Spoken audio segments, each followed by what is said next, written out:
ప్రభు అయినటువంటి యేసుక్రీస్తు నామానికి స్తోత్రాలు. అందరికీ ప్రేజ్ ది లార్డ్. ఈ దినం నాడు దేవుడి వాక్యం చూసుకున్నట్లయితే కీర్తనల గ్రంథం 28వ అధ్యాయం 7వ వచనంలో దేవుడి వాక్యం చూసుకుందాం. దావీదు భక్తుడు ఎలా అతని శ్రమలలో, కష్టాలలో, ఇరుకులలో దేవుడి మీద ఎలా నమ్మకం ఉంచాడో మనము కూడా ఉంచుటకు ఈ దినం దేవుడు మనతో మాట్లాడుచున్నాడు. యెహోవా నా ఆశ్రయము, నా కేడెము, నా హృదయము ఆయన యందు నమ్మకం ఉంచెను గనుక నాకు సహాయము కలిగెను.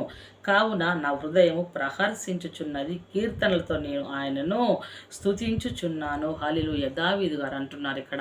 ఏమని అంటున్నాడంటే, నేను ఎవరి ఎడల నమ్మకం ఉంచాను, ఎవరి సహాయం కోరానంటే, దావీదు భక్తుడు దావీదు కలిగిన శ్రమలలో ఎలా ఉన్నాడంటే ఆయన దేవుడి మీద ఆశ పెట్టుకున్నాడు, దేవుడిని మాత్రం ఆశ్రయించాడు.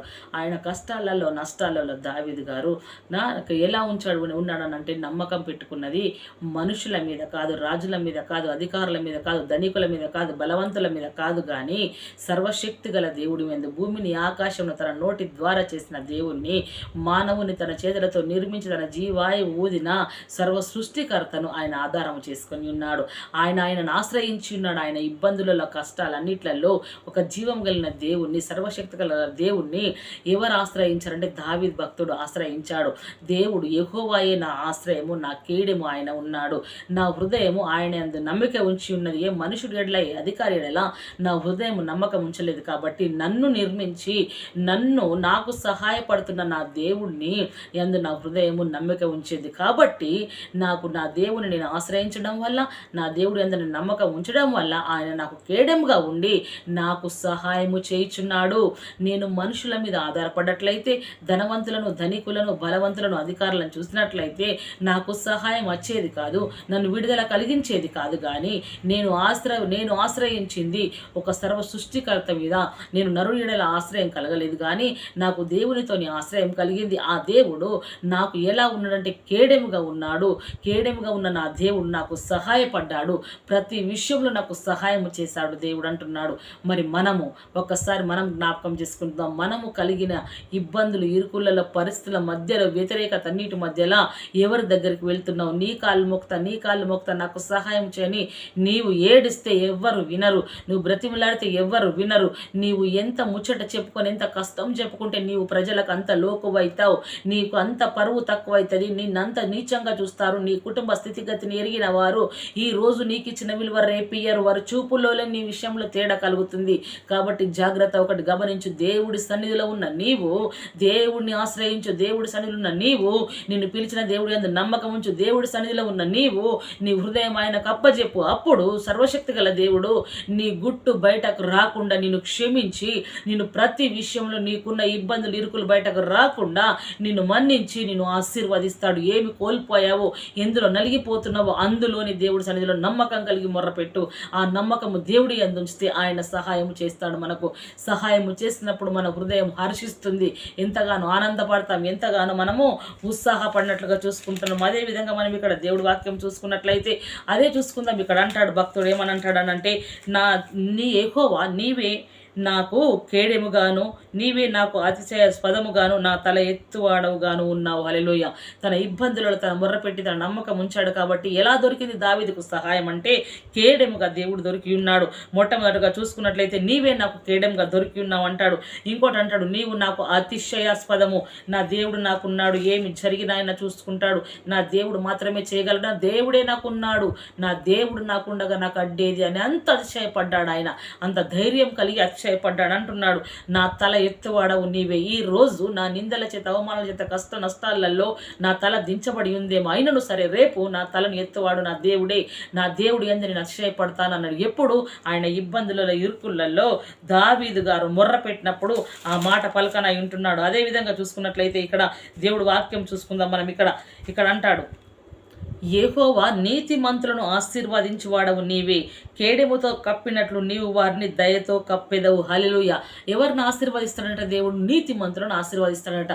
నీతిమంతుడు ఒకడును కూడా లేదు, అందరూ పాపం చేసిన వారే.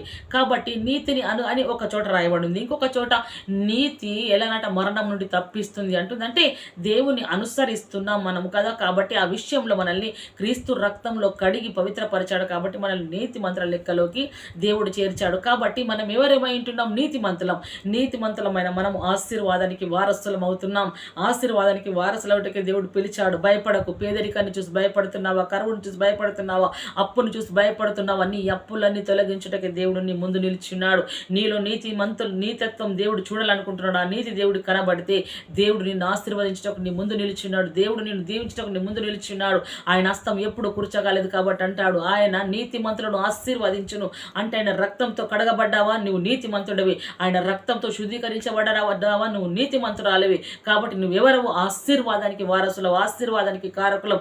ఆశీర్వదించుటకే దేవుడు మనల్ని పిలిచి ఉన్నాడు. పాపము నుండి, శాపము నుండి నీతి మార్గంలోకి నడిపించాడు. కాబట్టి మనం ఎవరమంటే ఆశీర్వాదానికి వారసులం, హక్కుదారులమై ఉంటున్నాం. దేవుడు మన తండ్రి మనల్ని ఆశీర్వదిస్తాడు. మన దేవుడు మనల్ని ఆశీర్వదిస్తాడు. తనను ఆశ్రయించిన వారికి ఆయన కేడెముగా ఉంటాడు. ఎలా కప్పుతున్నాడు అంటే ఇక్కడ అంటున్నాడు ఏమని? కేడెముతో కప్పినట్లు నీవు వారిని దయతో కప్పదు. హల్లెలూయా. దేవా నీవే నాకు కేడెమని అక్కడ అన్నాడు.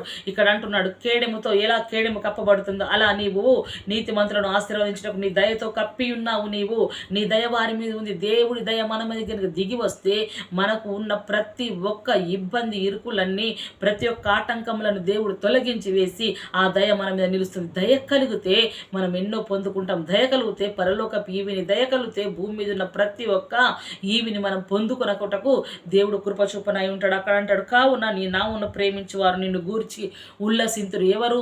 దేవునిని ప్రేమించువారు ఆయనను గూర్చి ఉల్లసిస్తారు. ఎందుకంటే ఆయన నమ్ముకున్నాం, ఆయనను ప్రేమిస్తున్నాం. ఆయనను ప్రేమిస్తే ఎలా? ఆయనను ప్రేమించిన వారిని ఆయన ప్రేమిస్తాడు. ఆయనను ప్రేమించిన వారికి ఆస్తి కర్తలుగా చేస్తాడు.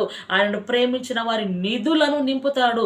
ఎప్పుడు ఆ నిధులు ఖాళీగా ఉండవు, నష్టపోవు. ఆ నిధులు నిండుతాయి, పొంగుతాయి, పొరులుతాయి, అనేకులకు ఆశీర్వాదకరంగా మారుస్తాయి. ఆ నిధులు అనేకులకు భోజనం పెట్టే విధంగా, ఆ నిధి అనేకులకు అప్పిచ్చే విధంగా, ఆ నిధి అనేకులకు ఇలానట సహాయపడే రీతిగా ఉంటుంది. ఎప్పుడు యెహోవాను ప్రేమించిన వారి విషయంలో దేవుడు కృప చూపుటకు ఆయన బద్ధుడై ఉంటున్నాడు. అదేవిధంగా చూసుకున్నట్లయితే ఇక్కడ 18వ వచనం చూసుకుందాం మనం. 35వ వచనం మనం ఇక్కడ చూసుకున్నట్లయితే దేవుడు వాక్యం సెలవిస్తుంది, నీ రక్షణ కేడెమును నీవు నాకు అందించి ఉన్నావు. హల్లెలూయా. ఏమందించి ఉన్నాడు? కష్ట నష్టాలలో దేవుడు అంటే భక్తుడికి కేడెముగా అందించాడు. ఆయన ఏమందించాడు? ఆయన రక్షణ ఇచ్చాడు. మొట్టమొదటగా నీ రక్షణ కేడెమును నీవు నాకు అందించి ఉన్నావు అంటున్నాడు.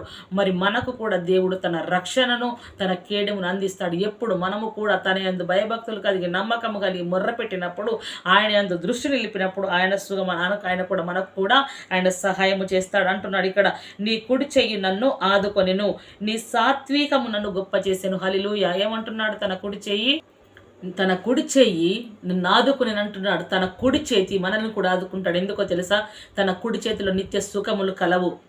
ఆయన తన దక్షిణాస్తంలో సాహస కార్యములు మన కొరకు చేయును. కాబట్టి ఆయన దక్షిణాస్తం, ఆయన కుడి హస్తము చేత మనల్ని ఆదుకుంటాడు. ఆదుకోవడమే కాదు, దేవుడు తన సాత్వికమును బట్టి మనల్ని గొప్ప చేస్తాడు. తన సాత్వికము, దీనత్వమును మనం ఎరగాలి. ఆయన ముందుకెళ్తున్నప్పుడు మనల్ని మనం తగ్గించుకునాలి, మనల్ని మనం ఓర్పు తెచ్చుకునాలి. మనము దేవుడు ఎదురు నలిగిపోవాలి.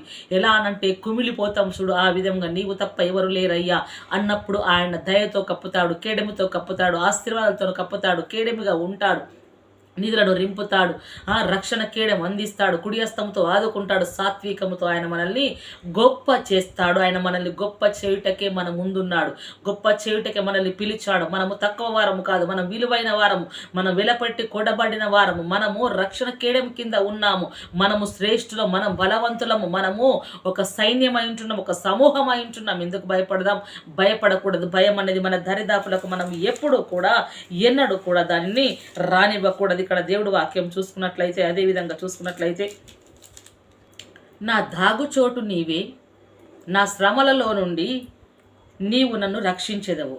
ఏమంటున్నాడు భక్తుడు? నా దాగుచోటు నీవే. ఎక్కడ దాక్కున్నాడు భక్తుడు?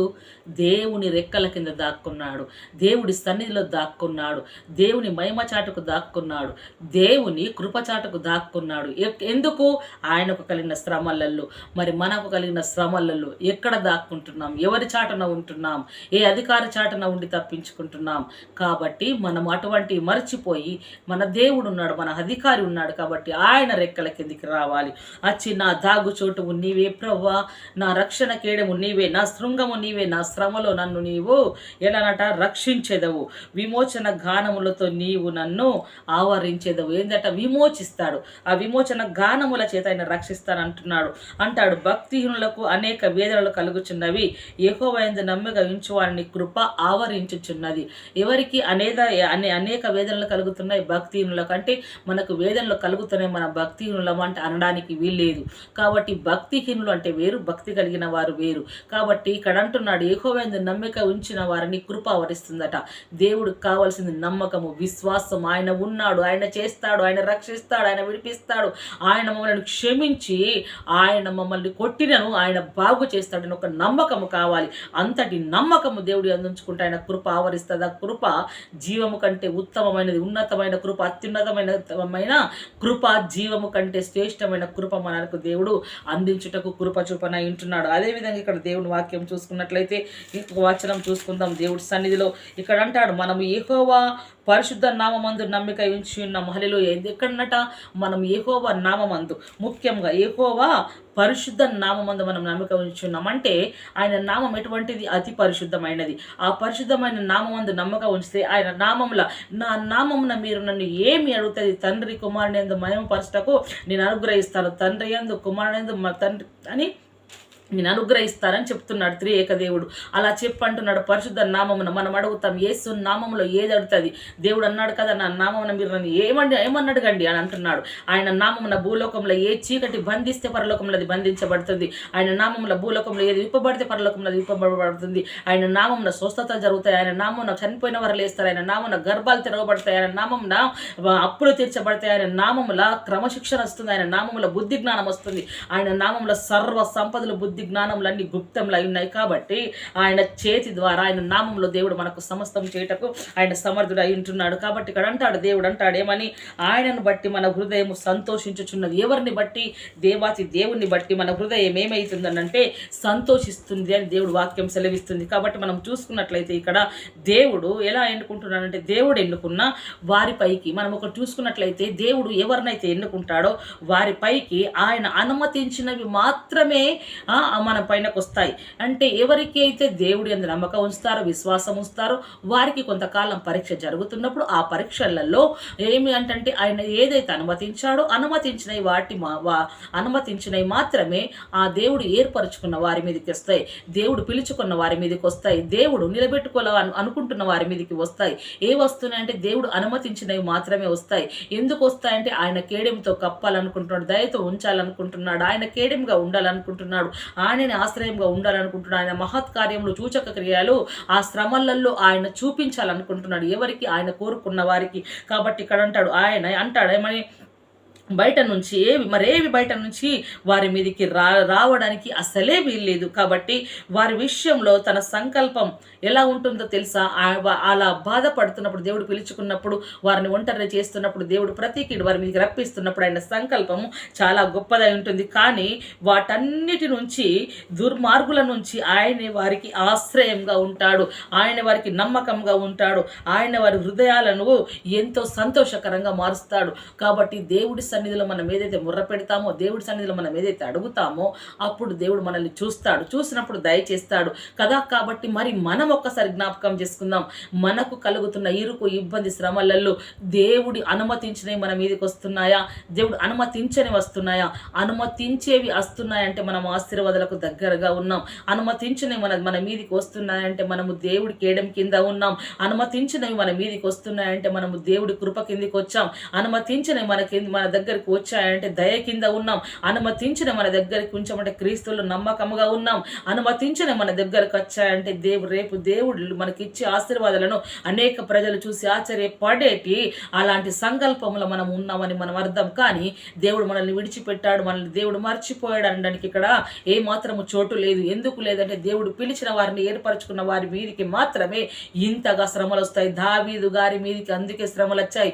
దేవుడు ఏర్పరచుకున్నాడు, దేవుడు పిలుచుకున్నాడు, దేవుడు రాజును చేస్తాను మాట ఇచ్చాడు. కాబట్టి అది తట్టుకోలేని సౌలు ఎన్ని మార్లు తరమాడు, ఎన్ని చోట్లకు తరమాడు, సౌలుకు దావీదు మేలే చేశాడు, ఉత్తమమైన దాన్ని అనుసరించాడు, కానీ సౌలు తట్టుకోలేకపోయాడు. కాబట్టి ఆ విధంగా తరమాడు. కానీ ఆయన శ్రమ కాలము ముగిసేంత మట్టుకు నన్ను కాయు అని దావీదు మొర్ర పెట్టుకొని దేవుడి సన్నిధిలో అడిగి దేవుణ్ణి ఆధారంగా చేసుకున్నాడు, దేవుణ్ణి ఆశ్రయంగా చేసుకున్నాడు, దేవుణ్ణి కేడెంగా చేసుకున్నాడు, దేవుణ్ణి దాగుచోటుగా చేసుకున్నాడు, దేవుణ్ణి రక్షణ శృంగంగా చేసుకున్నాడు, దేవుణ్ణి బలముగా చేసుకున్నాడు ఆయన. కాబట్టి దావీదుకు సహాయము దొరికింది.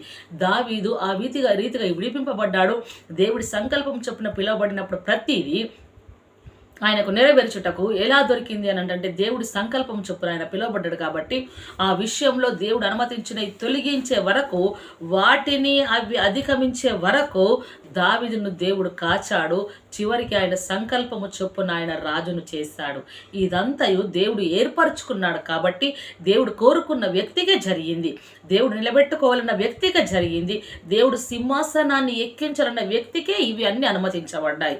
మనం చూసుకుందాం, మనకు అనుమతించబడుతున్నాయంటే మన కొరకు ఒక సింహాసనం స్థిరపరచబడి ఉన్నది. శ్రమలు అధిగమిస్తున్నాయంటే దేవుడి ఆశీర్వాదం మన దగ్గరన ఉన్నది. మనకు శ్రమలు విస్తరిస్తున్నాయంటే దేవుడితో మనం నడుస్తున్నామని అర్థం. మనల్ని అనేకమైన ఇబ్బందులకు, ఇరుకులకు గురి చేస్తున్నారంటే దేవుడు అనుమతించాడు. కాబట్టి ఆయన సంకల్పము దరిదాపులో మనం ఉన్నాము. ఆయన సంకల్పంలో ఉన్నతమైన శిఖరాలలో దేవుడు మనల్ని ఉంచుతాడని అర్థము. భయపడకూడదు, బాధపడకూడదు. దేవుడే ముందుండి నడిపిస్తున్నాడు. అనుమతించినవి అధిగమించేంత మట్టు ఓపిక తన సన్నిధిలో కనిపెట్టే హృదయం అడుగుదాం. ఇలా దేవుడు మనల్ని హెచ్చించుటకు ఆయన కృపను మనం కోరుకుందాం. ఇటు మాటను దేవుడు మన ఆత్మ నిమిత్తము దీవించి ఆశీర్వదించి ఫలింపజేయునుగాక. ఆమేన్. Praise the lord.